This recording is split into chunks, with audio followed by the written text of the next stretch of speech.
डरने का नहीं भाई लोग क्वेश्चन सॉल्व करने का और इस टाइप के क्वेश्चन का भाई लोग फीलिंग सेट करने का, ठीक है ना। तो सेट करते हैं इन सब का फीलिंग, ठीक है। बहुत ही ईजी है, दिखने में लग रहा है कि नहीं बहुत आसान है। पहले तो हम लोग को गाइस इक्वेशन मानने पड़ेंगे। जैसे कि सबको पता है जो मेरा वो होता है फ्रीक्वेंसी, वो क्या होता है टू पाई नहीं, सॉरी जो ओमेगा होता है वो मेरा 2πf होता है, हम डायरेक्टली प्रोपोर्शनल होता है, ठीक है। तो पहले इक्वेशन में क्या बोल रहा है, जब हम लोग का एंगुलर फ्रीक्वेंसी ओमेगा है, वर्क फंक्शन फाई है, तो काइनेटिक एनर्जी के है। इसका मतलब क्या मैं ये लिख सकता हूँ कि काइनेटिक एनर्जी नहीं, एनर्जी को मैं क्या लिख सकता हूँ H omega equal to kinetic energy minus नहीं काइनेटिक एनर्जी प्लस फाइव। पहला इक्वेशन। दूसरे इक्वेशन में ओमेगा को 2 ओमेगा का दिया गया है, तो मेरा बन जाएगा 2 टाइम ऑफ एच ओमेगा, ठीक है, इक्वल टू काइनेटिक एनर्जी अब 3 के हो चुका है प्लस फाइव, ठीक है। सो अपने को ये वर्क फंक्शन बताना है क्या होगा। सो मैं क्या करूँगा, इस पहले वाले एच ओमेगा को सेकेंड में पुट कर दूंगा ना वैल्यू, तो मेरा बन जाएगा ये 2k plus 2 five equal to 3k plus five. तो ये मेरा बन जाएगा वर्क फंक्शन इक्वल टू के। मेरा वर्क फंक्शन का वैल्यू आ जाएगा के। Option number D. All the best. करने का नहीं भाई लोग क्वेश्चन सॉल्व करने का और इस टाइप के क्वेश्चन का भाई लोग फीलिंग से करने का बहुत ही अच्छा क्वेश्चन है, ट्राई करते हैं इसको, ठीक है ना। सो ये अपना इलेक्ट्रोमैग्नेटिक इंडक्शन का है। यहाँ पर इंपॉर्टेंट चीज़ यहाँ पर ये दिया है कि यहाँ पर क्वेश्चन में आगे पर लिखा है peak E M F peak, ठीक है ना। तो ई एम एफ का एक फॉर्मूला होता है minus D flux by D T, ठीक है। या फिर इसको हम लोग लिख सकते हैं ये एन बी ए ओमेगा साइन ओमेगा टी, ठीक है। कॉस फ्लक्स का कॉस आता है, इसका साइन आता है, ठीक है। अब देखो ये इंपॉर्टेंट बात कि यार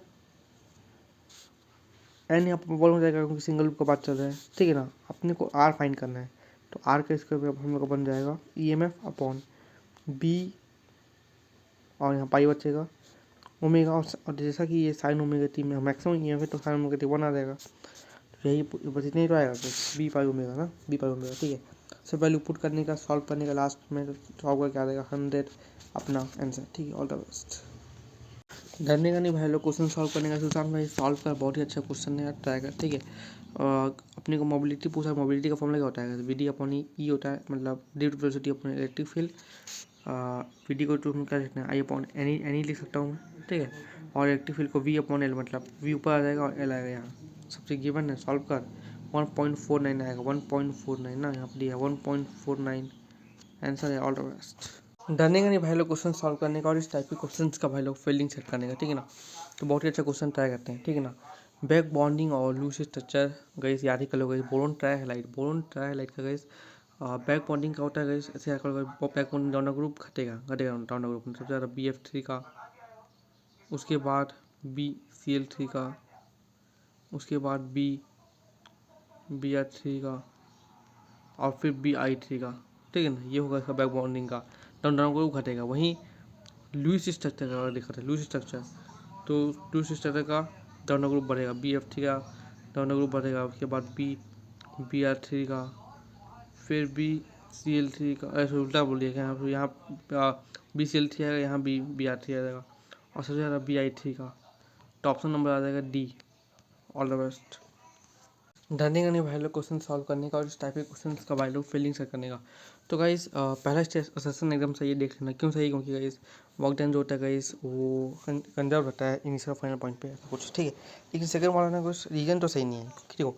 मैकेनिकल सिस्टम में जैसे मान लो फ्रिक्शन है, तो टोटल मैकेनिकल एनर्जी कंजर्व नहीं रहेगा, वो किसी चीज़ में चेंज हो जाएगा, मान लो हीट में चेंज हो गया, मान लो एनर्जी में किसी में भी चेंज हो सकता है, ठीक है। तो reason is false but assertion is true.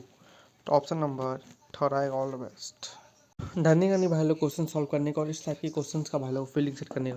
Question क्या बोला गया कि हमको ट्रिक, और भाई क्वेश्चन क्या बोला गया, हमको ट्रिक बता, क्वेश्चन नहीं बोल रहे, कुछ भी बोले, ट्रिक सुनो कि whatever happen to effective G effective को कुछ भी होगा, कोई यूनिवर्सिटी पर प्रोपोर्शनल होगा 1/T का स्क्वायर, नहीं सॉरी यूनिवर्सिटी नहीं, जो भी जी इफेक्टिव के साथ होगा ना, कुछ भी जी इफेक्टिव के साथ हो, the whatever happen to G effective वही हमारे 1/T स्क्वायर के साथ भी होगा, ठीक है।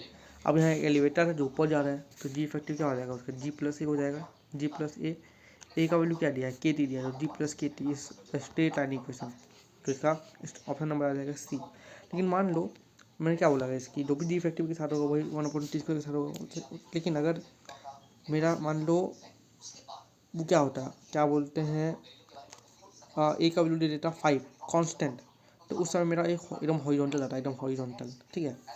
अगर मेरा ए का वैल्यू दे देता के टी का स्क्वायर, तो ये अपना क्वाड्रेटिक बनता है, मतलब पैराबोला, ठीक है।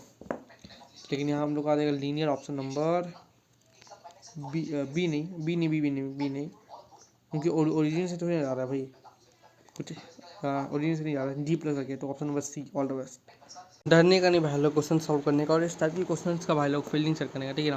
क्वेश्चन को पढ़ने का और ऐसा लगेगा कि यार ये तो ट्रिक अपने पता है अपने को, ठीक है। इस कोई भी बेसिक गेट है, अगर वो कोई भी बेसिक गेट है, बेसिक मतलब हाँ, कोई भी बेसिक गेट अगर एन है या और है, कोई भी बेसिक गेट अगर एन और है, अगर वो फॉलो हो रहा है, अगर जैसे यहाँ पर लिखा है फॉलो बाय नॉट गेट, कैसे फॉलो हो रहा है बाय नॉट गेट, कोई भी बेसिक गेट एंड और अगर फॉलो हो रहा है by not gate, so simply उसमें गई उनके जो नाम होंगे ना, उनके पहले एन डाल देना है, मतलब जैसे ये जो ये है ना, ये जो नाम है इन लोगों के पहले एन डाल देना है। जैसे जैसे मान लेते हैं अगर एन गेट के साथ हम लोग नॉट को फॉलो करवाएंगे, तो ये एन के आगे क्या आ जाएगा, नन बन जाएगा, ये क्या बन जाएगा, नन। अगर और होता तो नॉट बन जाता, तो यहाँ पर तो इस नॉट गेट का बात किया है तो ये नन बन जाएगा, मतलब option number C, all the best. डरने का नहीं भाई लोग क्वेश्चन सॉल्व करने का, और इस टाइप के क्वेश्चंस का भाई लोग फील्डिंग सेट करने का, ठीक है ना। इसको हम लोग बोलते हैं पावर ट्रांसमिशन क्वेश्चन। इसमें गाइस हम लोग को लास्ट में कुछ तो ट्रांसमिशन एफिशिएंसी फाइंड करना है, जो कि हमारा power of load upon, I think power of source होता है, हाँ power of load upon power of source into 100 हो, ठीक है। तो देखते हैं गाइस क्या निकालते हैं। सबसे पहले पावर ऑफ लोड अपने को दिया हुआ है 2.5 2500 किलो 2500 वाट। तो करंट निकाल लेते हैं, करंट निकाल लेते हैं, क्योंकि P इक्वल टू होता है IV, तो I हो जाएगा P अपॉन V, P आ जाएगा 2500 और अपॉन अपना वोल्टेज कितना दिया है, 500 दिया है ना, 500, तो ये आ जाएगा अपना 5, करंट आ गया 5, करंट 5 आ गया, तो अपना P ऑफ नहीं, करंट 5 आ गया, तो हाँ यार कुछ P लॉस निकाल लेते हैं। P लॉस कैसे आ जाएगा, आई स्क्वायर आर से, आई के स्क्वायर 25, करंट दिया है 400, P लॉस 100 आ जाएगा, और P सोर्स कितना आ जाएगा, वो आ जाएगा अपना P लॉस का 100 प्लस उसका 2500, तो ये आ जाएगा अपना 2600, ठीक है। सो फाइनली एफिशिएंसी कितना आ जाएगा अपना, P लोड आया, P लोड दिया 2500, ये दे देगा 2600 इंटू दे देगा 100, ठीक है। तो ये से कटेगा और डिवाइड करो भाई, 96.15 आएगा सॉल्व करना भाई, ऑल द बेस्ट। डरने का नहीं भाई लोग क्वेश्चन सॉल्व करने का, और इस टाइप के क्वेश्चंस का भाई लोग फीलिंग सेट करने का, ठीक है ना। तो बहुत अच्छा कौन सा है सुजान भाई, देख ले तेरा टाइम पे का देखो ये फॉर्म पता है ना, 30 को directly proportional to R cube, लेकिन हर केस में नहीं लिखता भाई, ये भी होता है टाइम पे तेरा इन्वर्सली प्रोपोर्शनल होता है 1 रो के, मतलब डेंसिटी के। क्या क्यों भाई, क्योंकि देखो भाई अगर तेरे पास कभी भी क्वेश्चन में सरफेस स्कीमिंग सैटेलाइट के बारे में बोल देगा, कहाँ के बारे में भाई, सरफेस स्कीमिंग सैटेलाइट के बारे में, या फिर जहाँ हमारे पास अलग अलग प्लेनेट हों को कंपेयर करना हो, उस वाले केसेस में हम लोग को यही होता है, टाइम का रिलेशन होता है inversely proportional to 1 upon density के। तो अगर डेंसिटी सेम तो उन लोगों का सब सेम हो जाएगा। तो वही स्टेटमेंट वही बोल रहा है इसकी, इस केसेस में हम लोग का रेडियस पे डिपेंड नहीं करता, वो हम लोग को मीन डेंसिटी पे डिपेंड करता है, सही बात है। और हाँ टाइम पीरियड एकदम सही, टाइम पीरियड ही बन जाता है, इस टाइम पीरियड हो जाता है अंडर रूट में 3 पाई और जी और रो, तो दोनों ही सही भाई, ऑल द बेस्ट। बोल स्टेटमेंट इज ट्रू भाई, ट्रू है, दोनों ट्रू है, तो option number 2, all the best. डरने का नहीं भाई लोग क्वेश्चन सॉल्व करने का, और इस टाइप के क्वेश्चंस का भाई लोग फीलिंग सेट करने का। तो हमारे पास जैसे कैपेसिटर रहेगा, पहले ठीक जानते हैं भाई शॉर्टकट वे, कभी भी इस कैपेसिटर इस टाइप के क्वेश्चन को कैसे करने का, इसको हम लोग बोलते हैं कैपेसिटर रीडिस्ट्रीब्यूशन प्रॉब्लम को एफिशिएंटली करने का कुछ तरीका है। पहला तो यहाँ पर क्वेश्चन में साफ दिया कि हम लोग कनेक्ट किया गया है C1 से कनेक्ट, ठीक है ना।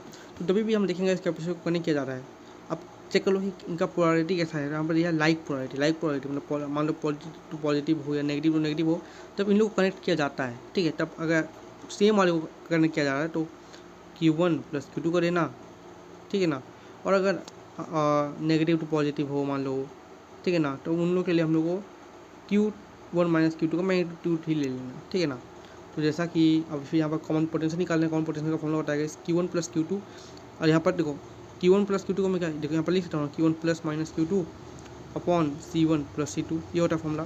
प्लस किस केस के लिए, जहाँ पर सेम पोलैरिटी हो, माइनस जहाँ पर इन लाइक हो, यहाँ सेम है, इसको मैं Q1 Q2 को भी लिख सकता हूँ C1 V1 + C2 V2 upon C1 + C2, ठीक है। वैल्यू सब गिवन है, तो सॉल्व करना याद आएगा 6, मतलब कॉमन पोटेंशियल 6 मिलेगा। और लास्ट में देखो अपने को क्या पूछा गया पता है, डिटरमाइन करो मैग्नीट्यूड ऑफ चार्ज C2 में है, तो Q फाइनल जो होगा तो हमको C2 में निकालना है, कॉमन पोटेंशियल 20 निकल चुका है, तो वी सी निकल चुका है। C2 का दिया हुआ 40, वी सी का दिया अच्छा है 240, 10⁻⁻6 कूलम आ गया आंसर। लेकिन यहाँ 10⁻5 आंसर है 24 into 10⁻5 24 is the answer. All the best. 24